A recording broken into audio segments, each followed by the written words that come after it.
hama nanje ndingaho kugira nshobore gushima ibyiza Imana yangiriye. Naje ngaha ndushe cyane umwana wanje yararembye. Kurikirana naye. Hama umukozi yari mu rupango arambwira ati mama Ebenezera ati wewe kubera mbona udapinga ibintu by'amasengesho ati ari ahantu kumutakura basenga ati jewe bari baranditse umupasiteri aransengera ku buryo mbwira ati ndakuzuye iyo bagushize ndavuga ati none no ku mugoroba barasenga dushobore kugenda uwo munsi yabimbwiye ari mercredi sije nabonye jeudi burakeye dushobore kuza tumaze kuza ngaha twarasenze hama turataha bacambwira ati ejo rero niho basengera abantu naje muri burakeye mu gitondo vuga ati mana sije mbona ndashitse manje gushika hajya bahejeje nabaye bambere mu gitondo hajya casangaho ntonde siho bacambwa ati madama ahantu watonde siho bisaba kugenda hari inyuma ya bose ndavuga ati mana umwana wanje rarushe ninagenda inyuma y'abari ya bose nzagushikirwa sangapi ubwo nyine Imana imenye kwingene ibigenza emosyo zace ziduga ca ntangura kurira bose baca barazi barambwaza madame ni kubera iki urize ndavuga ati je ndarushe umwana wanje ragwaye cyane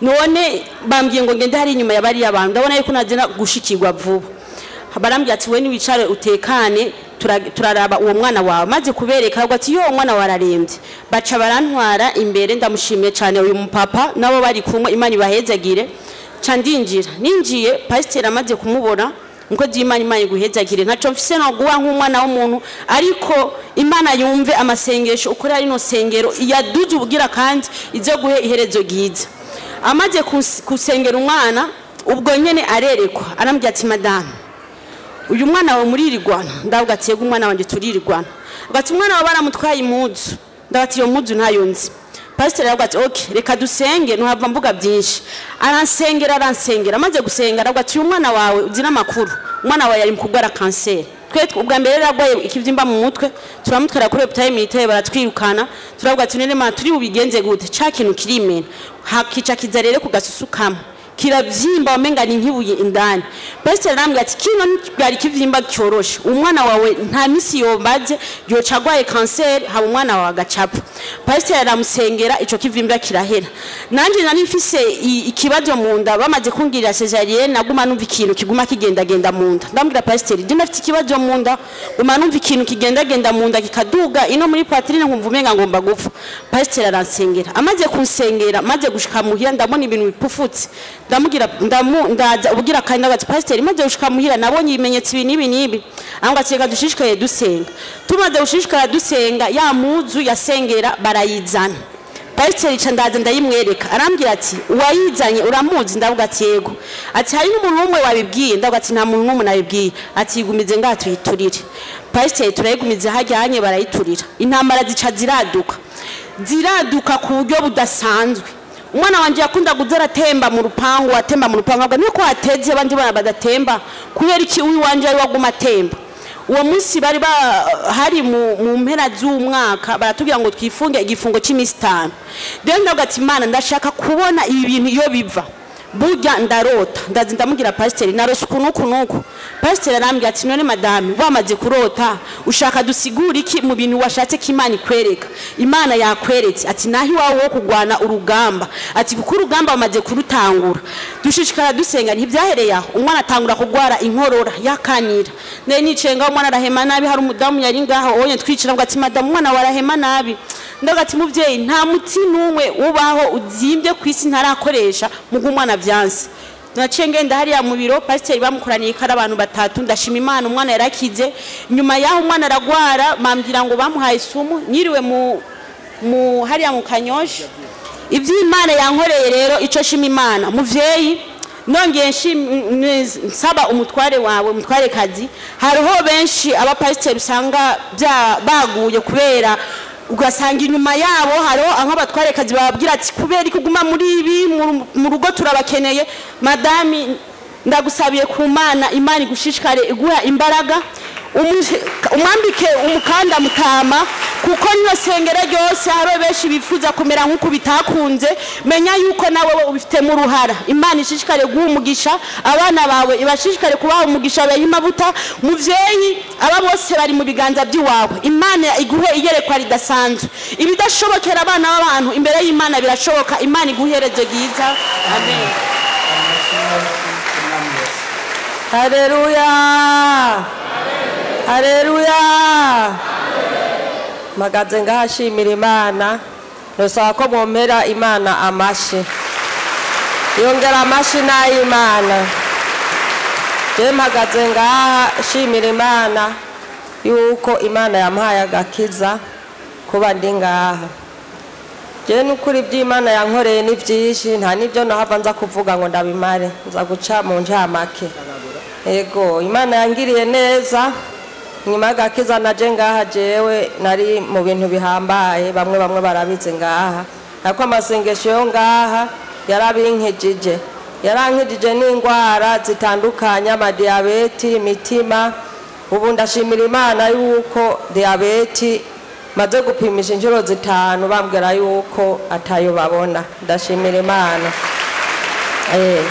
Ikigira kabiri shimira Imana jewe nari ngwaye ibintu by'amaguru sinahonyora hasi wamengo namahwa amavi yose naricara bakanda kumpagurutsa bagafata amaboko abana byanka ko mpaguruka canke kwicara birafata no ngaha muri aya magufa yo ngaha hamwe ntafata n'igikombe ngo nisuke kwa amazi canke ngo ndukuboko niyoze umwana niwe yanyuhagira ariko kugeza uyu mwanya shimira Imana ubu amaguru arakomeye kandi naha harakomeye ndiyoga canke nkamesa ndashimira Imana.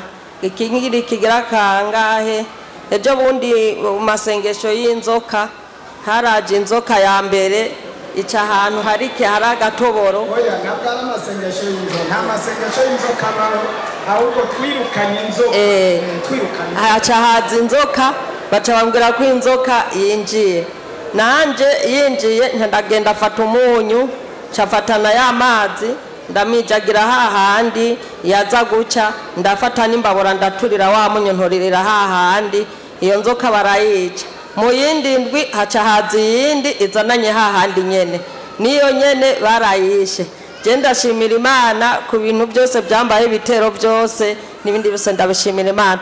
Muvyeyi wanje Imana ikongera umugisha ikuduze mu yandi mavuta turi ngaha kubera wewe yataba wewe tuba twarapfuye benshi babaherera mu bapfumu kandi bagapfa ariko ubu abaja mu bapfumu ntaco baramenya ariko wamenye Imana ubu nta mupfumu yojako umupfumu ari ngaha nyene. Imana ikongere umugisha jewe nanje amashimwe yanje notanga kuko Imana yankoreye jewe amashimwe yanje ndaguze intebe yo ngaha mu ishengero Regina sinzi niwe ayatora yamuhereye Regina Yesu agumugisha Yesu nashimwe ishengero ry'Imana mbo mumfasha dukomera Imana amashi mbo amanje gushinga intahe mwiyo ndwiheze jewe nariko banapfuye mu Imana yarankingiye kubandiwe n'umuntu bw'Imana je mu bisanzwe nkora umwuga wo guca ibigazi ndurira hejuru nkamanura ibigazi mbo je mwiyo yingiheze umubosi yaje arantu ati nguze guca ibigazi ndagenda ngiye ndurira hejuru ko udugwa ku rubobo hejuru ngeze hejuru acazuru mu kuboko uca ruvutura ukuboko ukuboko kujugumya andi hejuru ndabura ukuntu nushaka kwigwanira ukuboko kuranja ibintu biranja mwo mwanya cyo ndakoroka kandi nako mfise umupanga inyuma ku mugongo oje mupanga ushibigaze kubika ukarishi wari mu mugongo no waruri ndava hejuru ndakoroka ndashika hasi ahantu mu muceri mukuri Imana ko yarakoze imba narafuye mubwo Imana cemwa yuko ikimfishe kubasha kwindinda narakoze ndaja hasi navyuze nkima y'iminota 30 naravye ntazi yondi mbo mvyibuka numva njovye njamye mu mazi abantu baje kuza kunshengera hondi ikintu nashimira Imana nuko umupanga wari mu mugongo warasatuye impuzu y'inambaye inyuma urasatura mugo umubiri wanje Imana irawurinda n'ubu ndacariho mukuri sino ico nje gushimira Imana kuba ngiro n'umuntu bw'Imana no kuri mukuri sinje kugira ngo ndanzire gusigura nshimira Imana kirakomeye cyane cyo kintu dukomera amashi mwami Yesu. Haleluya haleluya haleluya na byinshi ngomba kuvugana nawe icyo ndakwipfuriza nuko wova ibubafu ukaja iburyo mu mbabazi z'Imana no mu rukundo rw'Imana no mu kwizera, hanyuma isengesho rikakugira ku bushobozi. Ngiye kugusengera mwene data, uragomba ko Yesu akwiyereka ukundi gushasha, uragomba kubona Yesu ukundi gushasha. Haleluya, haleluya, haleluya. Birambira ingene Simoni Petero ingene Yesu yamuhinduye. Ubwa mbere yitwa Simoni. Simoni bisigura ngo ntafadika.